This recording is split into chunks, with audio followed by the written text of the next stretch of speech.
A rational expression is just basically a fraction with variables. That's the slight easy version. Fraction with variables. What are variables? What are variables? Like A, like B, like letters of some sort. Symbols, we could say. Okay? We just talked about non-permissible values. Non-permissible values are not allowed values, right? Why? Or they could be called restrictions. So they could say on the diploma, what are the non-permissible values or the restrictions? You're not going to write NPVs on the diploma because who knows what that stands for. It could stand for anything. It could stand for non-potato volume, really. That would be something, and that would not be what you want.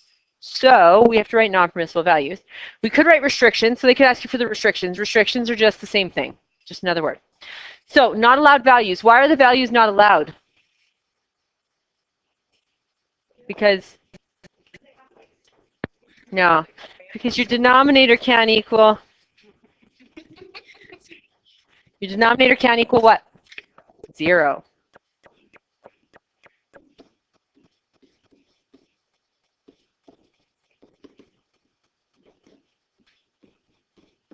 So anytime you have a variable in the denominator, you have non-permissible values.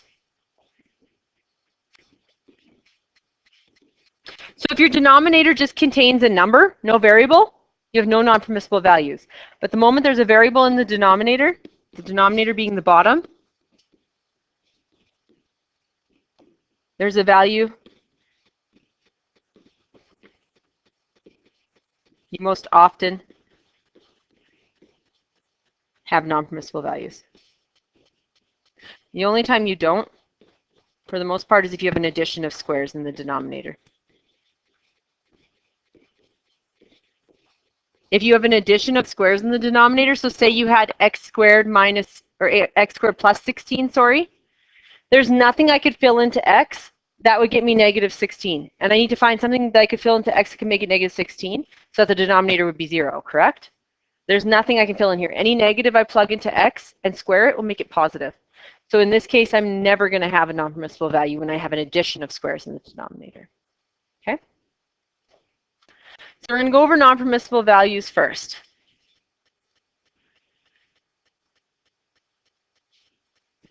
So these are your steps. You can write these down. Steps to find non-permissible values, NPVs. You can write NPVs on a piece of paper. You can write NPVs in your notes. On a unit test, you will write non-permissible values.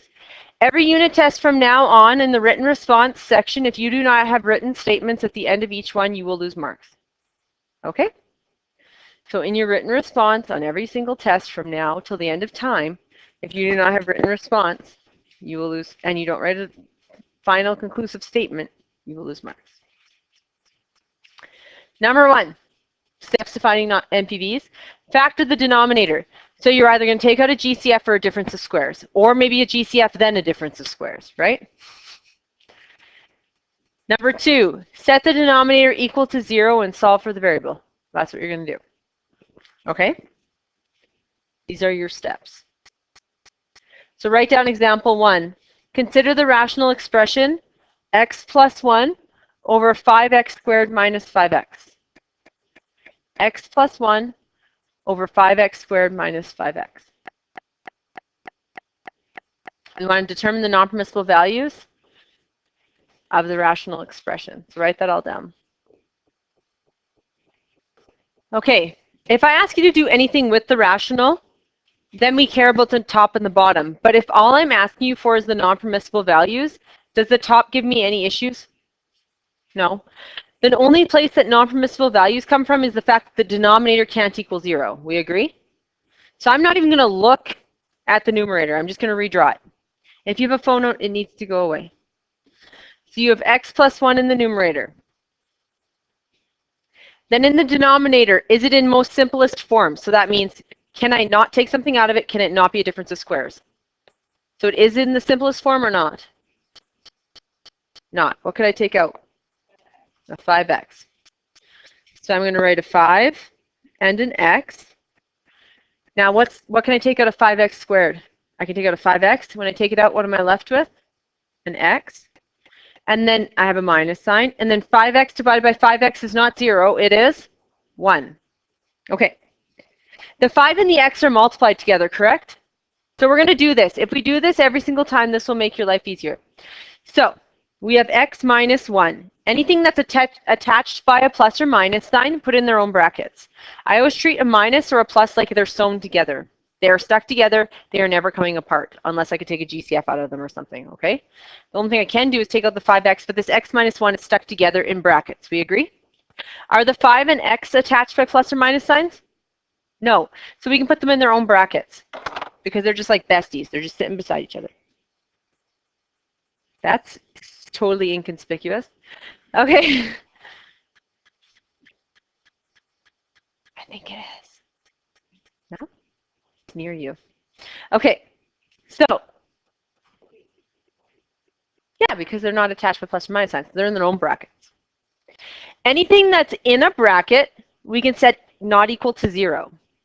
So, we have 5 can't equal 0, which is true. So that doesn't get us a non-permissible value at all, right?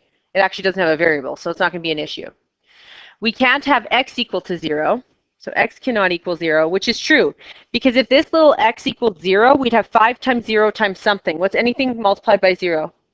0, so that's a problem. So that's why each of these brackets can't equal 0.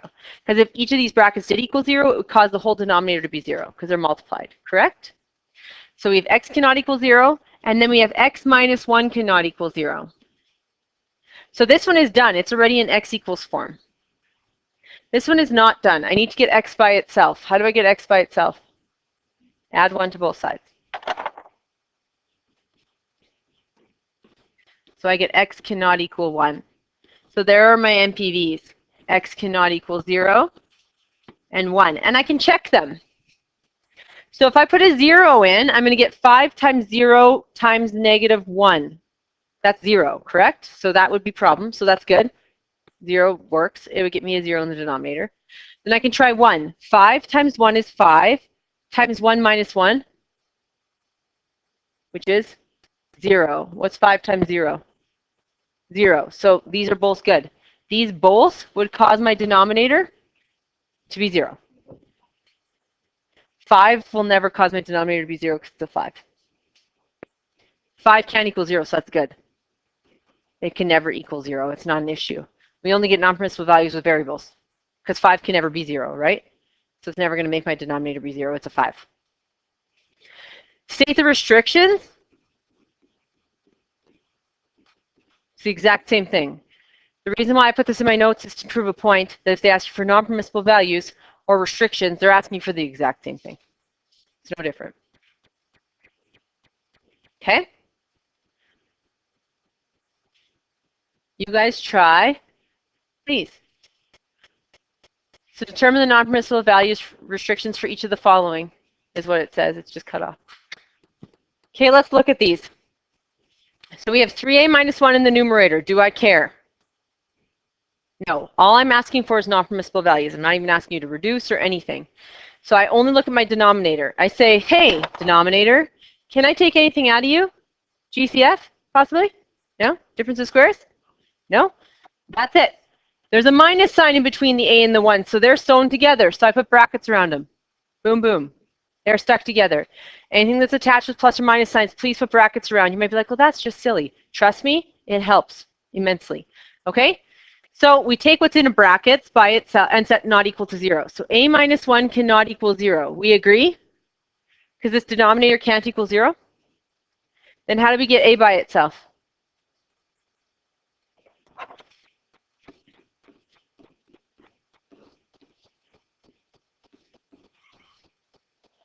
I take the 1, plug it back in. 1 minus 1 is 0. Thanks, everyone.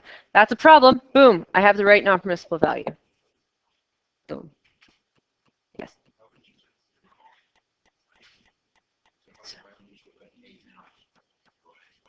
Because if put a 0 in there. 0 minus 1 is negative 1. No problem with a 0. You only have a 0 if you have an a sitting out front or something like that. You have to have a variable by itself.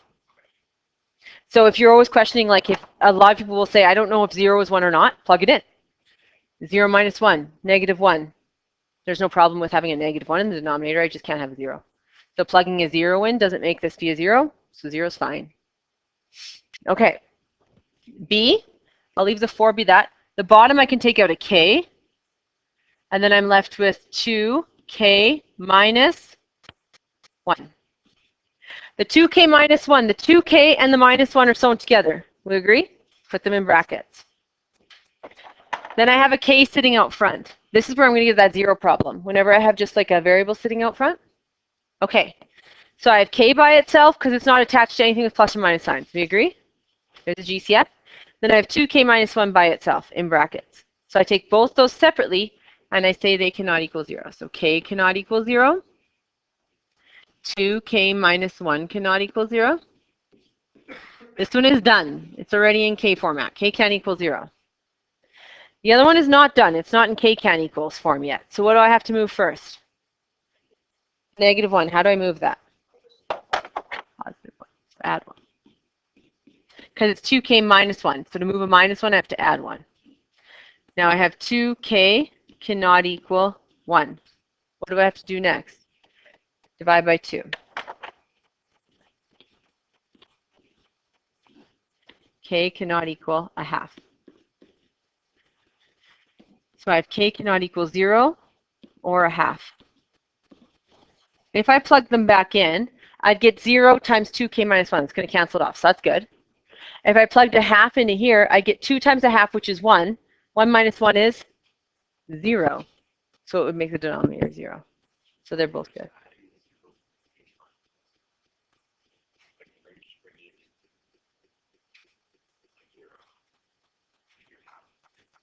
I just write them together. They just write them together with a comma in between. That's only.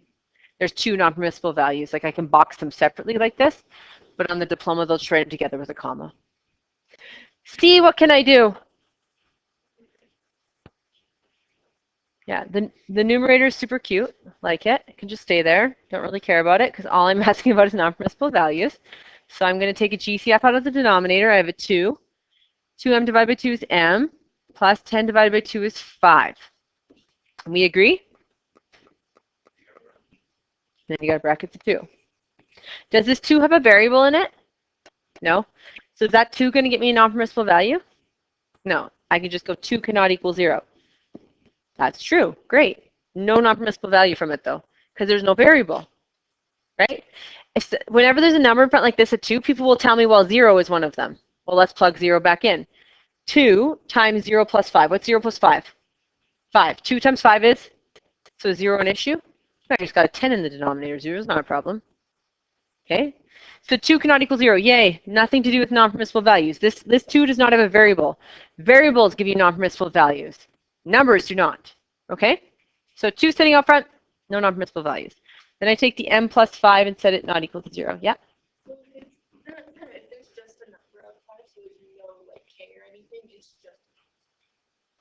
This, you don't even need to write this. Okay. Yeah, I wouldn't even write that. You literally just have to deal with the ones that have variables. Yeah. So like this, I wouldn't even, or where was it? Was it up here? This 5, I wouldn't even give it the time of day. Wouldn't even deal with it. So it's only variables that matter.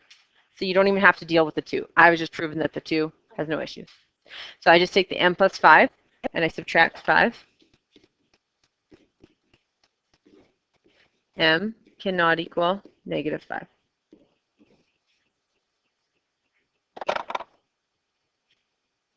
What's up with D? It's a difference of squares. 2 terms, different sign, looks like perfect squares. Square root of x squared is x. Square root of 49 is 7. I'm going to get x plus 7 in brackets, x minus 7 in brackets. What do I do to get their non-permissible values? Yeah. So you're going to go x plus 7 cannot equal 0. X minus 7 cannot equal 0. And then solve them out. Subtract 7. X cannot equal negative 7. Add 7. X cannot equal plus 7. So they'll put them together and they'll write it like this. X cannot equal positive or negative 7. They'll write it like that together.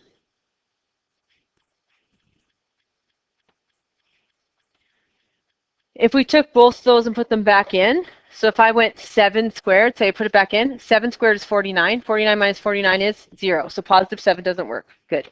Plug in a negative 7. Negative 7, if I put in brackets and squared, is negative 7 times negative 7, which is actually positive 49. 49 minus 49 is 0. Doesn't work. So both of these are good for non-permissible. Yeah. So you have to, it has to follow two things. So it has to have two terms. So the moment it has two terms, I'm always suspicious. Is it a difference of squares? Actually, I guess it has to have three things. So two terms with a minus sign. So if it's two terms with a plus sign, it's instantly out. It's not a difference of squares. So if two terms with a minus sign, and then you have to be able to square root both of them and get something that doesn't give you a decimal. So if I square rooted 9, I get a 3. But if I square rooted 8, I get 2 decimal something. It's not a difference of squares. So when you take the square root with your calculator, it has to give you a non-decimal. So two terms, minus sign, non-decimals when you square root them. Instantly, if it is a plus sign, it can't be a difference of squares because it's not a difference. Okay, try again. See how you do. Practice makes perfect. Or progress, one or the other. So, determine the non-permissible values. The moment it says that, I don't care about the numerator if this is just a plain old rational.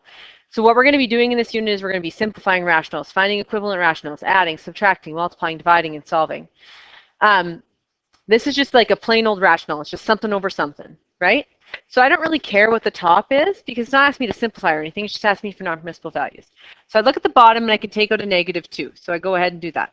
And I'm left with x plus 2. This negative 2, does it have a variable with it? No. So is it going to get me a non-permissible value? No. So I'm just like, I like you. You're a great negative 2. However, you are no helpful in this situation. So we're just going to let you sit here and rest. Okay? Then the x plus 2 is attached by a plus sign. So we bracket it. And then we just say, hey, guys, x plus 2 can't equal 0 because this is going to be multiplied by that. And if that's a 0, 0 times negative 2 is 0. Bad things. Can't do that. So then we subtract 2. And x cannot equal negative 2. And that is my only non-permissible value. And Caleb got it right. Okay. We take the square root of a squared and we get a. Square root of 81 and we get 9. So on the bottom we're going to get a plus 9. Shh. A minus 9. Okay? Now we have two brackets, both of which are attached by plus or minus signs, so they're sewn together, separate brackets, right? So we take the first bracket, set not equal to 0. Second bracket, set not equal to 0. Not sure why I'm doing this, but we're going to set these not equal to 0. So we're going to get a plus 9 cannot equal 0. Subtract the 9. Should use different colors.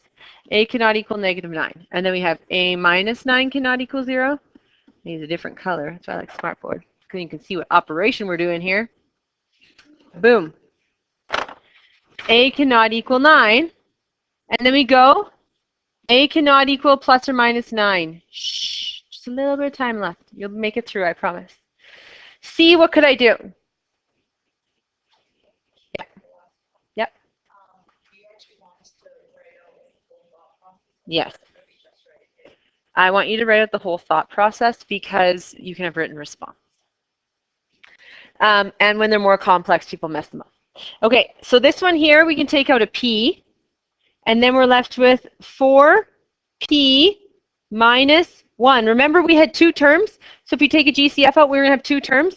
If I make this be a plus p, so many people get this wrong, because they're going to write p bracket 4p close the bracket. Remember that if I have two terms, if I take a GCF out, I still need to have two terms. P sitting by itself out there. So we're going to go p cannot equal 0. Boom. We're done. Then we're going to go 4p minus 1 cannot equal 0. Please do not try and get p by itself in your head. You will screw it up. You will say it's positive when it's negative, negative when it's positive. You'll say 4 over 1 instead of 1 over 4. So many bad things happen. Let's not skip steps. You know, we've used up so many pencils in our life. Why not use up a little bit more, you know? Okay. No time to conserve now. Add 1. Add 1. It's too late to conserve your pencil usage. Like, just, you've made it almost to the end here. Okay. And then we're going to divide by 4. P equals 1/4. And we have P can, not equal. 1/4 and 0. And then D. Welcome to D. D, we take a 2 out. We're left with x squared plus 4. X squared plus 4 is a what? Not a difference of squares. It's an addition of squares. Because there's an addition sign. So remember I told you, plain old number out front, 2. Can 2 ever be 0? Does have a variable. Now, thank you, 2. You can rest. You can stay. You're not causing us problems. X squared plus 4 is an addition of squares. Remember I told you additions of squares are friends? They're nice.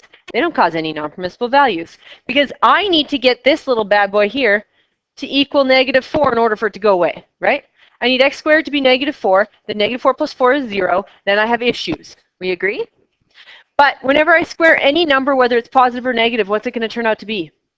Positive. And a positive plus 4, is that ever going to be 0? No. So addition of squares never gets me any non-permissible values. So the answer to the question is no non-permissible values, son. Homie. Yeah. No non-permissible values, son. No? No.